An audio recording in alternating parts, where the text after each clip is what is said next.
Hello and welcome to FPL Mate, your best mate for fantasy Premier League content for the 2022-23 season. My name is Dan and today we are doing the 100 Experts video for Game Week 11 where we look at the data from 100 FPL Experts, top FPL players, and see what they are up to this week to see if we can find any trends. And we have got a few trends today in terms of captaincy. No guesses to who's the most popular captain this week. Maybe you can guess the percentage this week, and also some transfers and stuff as well, which is pretty interesting. So if you do enjoy this video, please do leave a like, please do subscribe if you're new around here, but let's get on with it. So to start us off, here are the 100 FPL experts, pundits, content creators, and all that good stuff who have very kindly contributed their data for this video. Go check all of them out if you ever see them anywhere around the YouTube or TikTok or Twitter or Instagram sphere. They are all excellent FPL managers in their own right. Let's see what they've been up to. Well, I can tell you that 47% of them are making one transfer this game week, 14% are making two transfers, nobody, not one single one of them are making three or more transfers, so this is not the week to go too crazy with transfers by the looks of things, and no one's using a wildcard either, so again, maybe not quite the time to use a wildcard. I imagine we'll see a few wildcards come out in either game week 12 as we see the blanks, or game week 13 as we exit the blanks, but to be fair, most of our experts have already used their wildcards, so maybe we won't see many at all between now and the big international break. And finally, 39% are not making a transfer this week. So again, it's another game week where it's quite popular to just roll the transfer. Again, this is because of the blank game week. A lot of people do want to make sure they have two transfers in the bank ready to make those maneuvers away from Arsenal and Man City players whilst ensuring they can keep them for this game week. So if you're in a situation where you like the look of your team, I guess, maybe you can afford to roll a transfer this week in preparation for the big blank. Alright, before we go any further, let's have a look at the most popular Game Week 11 transfers in the world. So this is from everyone in the whole of the FPL sphere, all 10 million plus managers. It's quite crazy that I'm even saying that there's 10 million plus managers in FPL, by the way. How big our game has got is quite wild, isn't it? But here are the most popular ones. You can see Foden at the top, Cancelo, Trippier, and Trossard making up the top four. You can see here on screen as well, guys, which is kind of interesting, that there are lots of Man City players in here, and there's a lot of Arsenal players in there as well. Obviously, Man City and Arsenal are performing so well, people want to get those players, but the problem is these players blank. These players blank in game week 12. So what we're actually finding, I believe, this game week is a lot of the more casual FPL managers who don't really pay too much attention to the blank game weeks, unlike you guys who are, you know, switched on and know what it's all about. They're not even thinking about the blank, and what they're going to kind of find is that next game week, there's going to be some real problems in their teams. They're not going to be able to field a full team of 11. They're going to be taking -4s and -8s and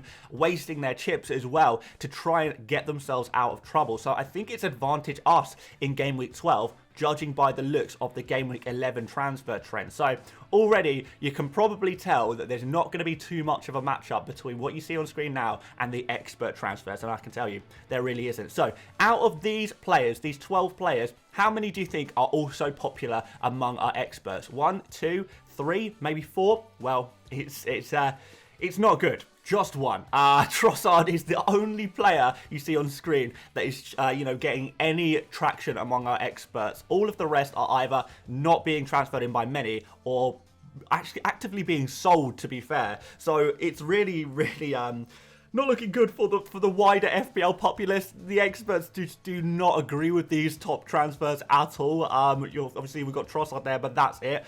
Out of the players here, there are some that are being transferred in by maybe 1 or 2 FPL managers. Aside from that, the ones that there is no interest whatsoever are as follows: Cancelo, Martinelli, Maddison, Saka, Saliba, and Almiron. So all of these players are being transferred in by 0 experts out of 100, which is quite significant. That means that no one is bringing in these players right now. You can see a real trend here that you've got, obviously, Cancelo. He's actually being sold by one of our managers. Martinelli, Saka, Saliba, all of those players blanking game week 12, so you can kind of understand that. In fact, Foden is the only player who, is actually being transferred in by experts, despite the fact that they have that blank, which is, you can kind of understand because he's in such insane form.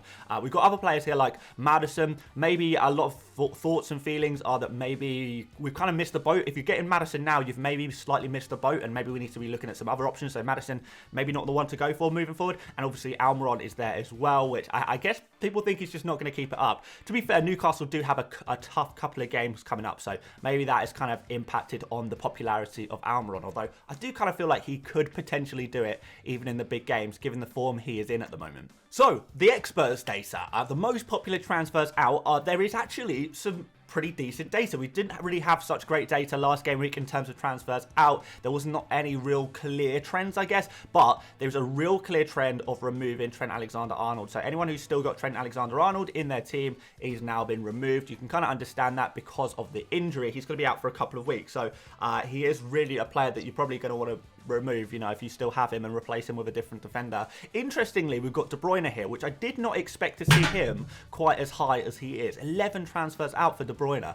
I just didn't see that coming. It kind of surprised me, caught me off guard a little bit, but hey, that's the data. It's not about what my opinions are. It's not about what I would do. It's about the trends. And 11 out of you know, the 61 who are making transfers this week, that is quite a significant trend, considering how many De Bruyne owners there probably would have been anyway. Not so many, you imagine. We've got Bailey there as well. Obviously, he's found himself out of favour, and his injury, you know, getting injuries at the moment as well, which is no good.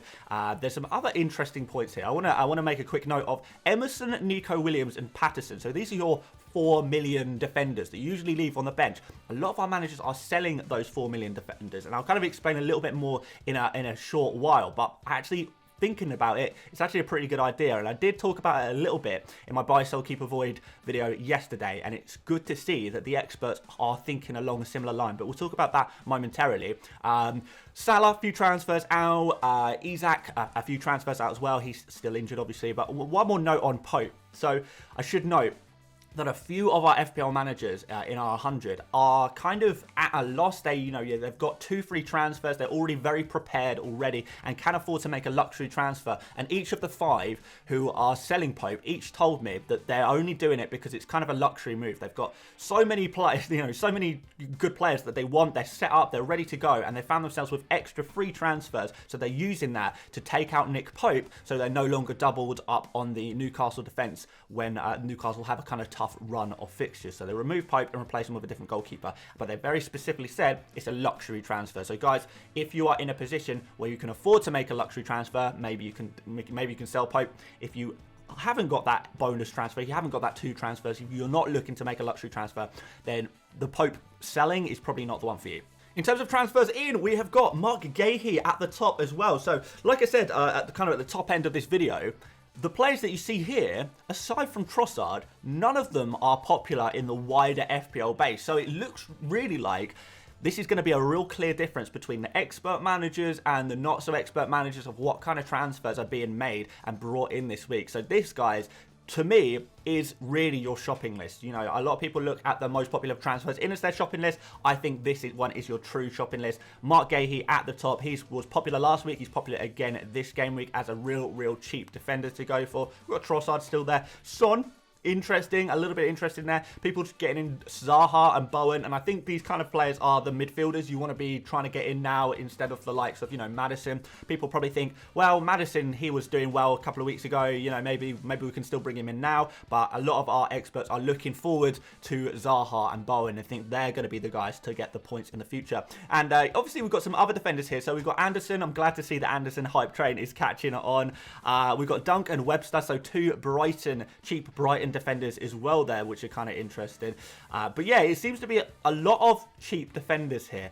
Let's talk about that. So on to our suggested transfers. Obviously, the first one is, you know, Trent Alexander-Arnold out, the most popular transfer out, and Mark Gahey in, so the most popular transfer in. So pretty straightforward move, frees up a lot of money. Maybe you can use that money to upgrade elsewhere. You know, upgrade, I don't know, a Leon Bailey to a decent 7 million or 8 million midfielder, or someone else. If you've got someone else, kind of a cheap midfielder that you want to upgrade, this allows you to do that. But here is where things get interesting. So bench defenders, 4 million-ish, aren't they really? You know, Patterson, Emerson, Nico Williams. Your selling price is probably going to be 4 million anyway.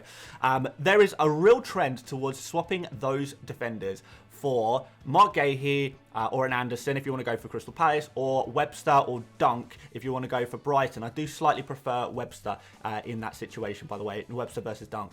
Webster 0.1 million cheaper, and Webster's actually taken a lot more shots on this season than Dunk. He's kind of a little bit more involved from those corners, those set pieces. And he's doing pretty well for BPS, bonus point system points as well. So I do like Webster. But yeah, the idea here is really to cover yourself in Game Week 12. If you want to get a full squad available to you in Game Week 12, you are going to have to make sure that your bench players are available, because if your bench players can play, then that means you can bench the likes of Martinelli and you have a, you know, or Cancelo or Haaland, and you've got that player on your bench to come on instead and do the business. And we know for a fact that Gahey has a decent fixture in, or Crystal Palace have a decent fixture in 12. We know Webster and Dunk, they play Nottingham Forest in Game Week 12 as well. So these kind of players, they're still very cheap, and they can cover you for that Game Week 12, allowing you to bench one of your big players, your big Arsenal or Man City players, and you have that cover on your bench, so you can still gain points in Game Week 12, and I really, really like that move. Now, it might cost you a little bit of money, but Gahey, Webster, they're pretty cheap anyway, and even if you're worried about leaving even that little bit of money on the bench,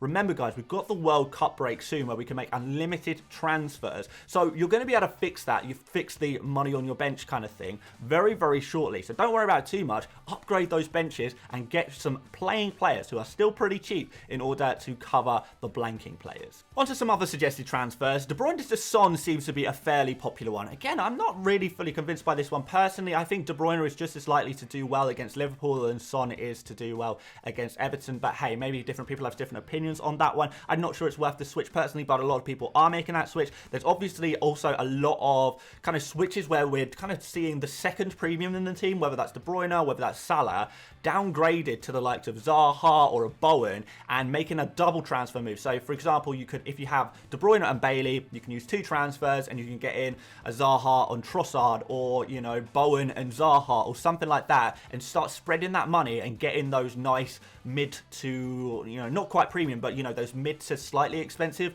kind of midfielders, because they seem to be generating a lot of points at the moment. So that's the direction a lot of people are going in.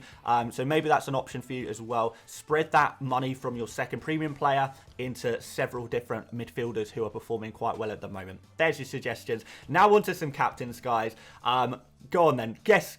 How high do you think Haaland is this game week? Do you think he's higher than last week? 97, 98% he was last week? Or is he going to be lower than that? Well, I can tell you, he is pretty high. Pretty darn high. Not like super high, but still pretty high. So we've got Haaland at, what is that? That's 94%. That's not 94%. I've worked that out completely wrong. 92%.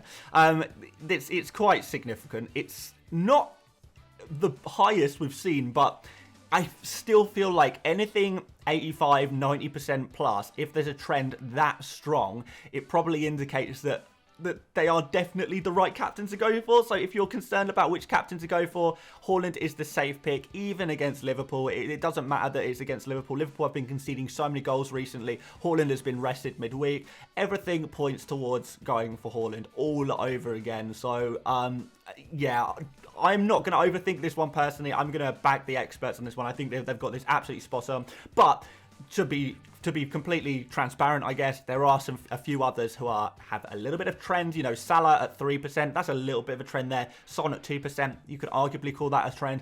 And then there's some real differentials. Just one person going for each of Kane, De Bruyne, and Gabriel Jesus. So some people aren't fully convinced about captaining players against Liverpool, are worried about the fixture and the status of the fixture and the size of the team, I guess. But overall, we are still very much in Haaland land. Is that a good joke? I don't know. Let's maybe just knock that one on the head. But basically what I'm saying, guys, is experts say Captain Haaland. You should probably do the same. I'm probably going to be joining them, don't get me wrong. And that's the end of the video today, guys. Thank you so much for watching. If you did enjoy, please do leave a like. Really helps out the channel so much. And do subscribe as well if you're new around here. We've got plenty more videos this week. We've got my team selection. We've also got a Friday deadline. So maybe a deadline stream. Can we fit in any other streams? Maybe. I don't know. We'll see what happens. Obviously, if you've got those notifications on, you'll know if there's content. But yeah, thank you so much for watching, guys, once again. And I will hopefully see you later, mates. Bye-bye.